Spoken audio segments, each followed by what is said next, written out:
இங்க தமிழ் பாடம் பிடிக்கிறவங்க கை தூக்குங்க பாப்பா. எனக்கு தமிழ் ரொம்ப பிடிக்கும். கொஞ்சம் பேர் முன்னாடி உட்காந்துருக்காங்க. பரவாயில்ல, கை போடுங்க. எனக்கு இங்கிலீஷ் ரொம்ப பிடிக்குங்கிறவங்க கை தூக்குங்க. ஓ, இவ்வளவு பேர் பிடிக்குமா? பரவாயில்ல. மேத்ஸ் ரொம்ப பிடிக்கும். ஓ, எல்லாம் எல்லா பாடமே சமமா நடத்துவாங்க போடுங்க. இங்க அறிவியல், சயின்ஸ், அதுக்குள்ளேயே பிசிக்ஸ் பிடிச்சவங்க கை தூக்குங்க.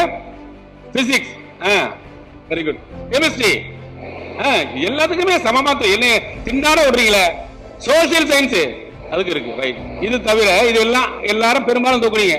அதை தாண்டி நான் அன்பானவளாக இருக்க விரும்புகிறேன் அப்படின்னு சொல்றவங்க கை தூக்குங்க. நீ அறிவாளியா இருக்க விரும்புறியா, அன்பானவளா இருக்க விரும்புறியான்னு கேட்டா, அறிவாளியை விட அன்பாக இருக்க வேண்டுவதுதான் முக்கியம். அறம் போலும் கூர்மையரேனும் மரம் போல்வர் மக்கட் பண்பு இல்லாதவர் வள்ளுவர். நீ அறம் போன்ற கூர்மையான அறிவாளி, ஆனா உங்ககிட்ட மனித பண்பே இல்ல, மனிதனை மதிக்க தெரியல, மனித உணர்வுகளை மதிக்க தெரியலன்னா உன்னுடைய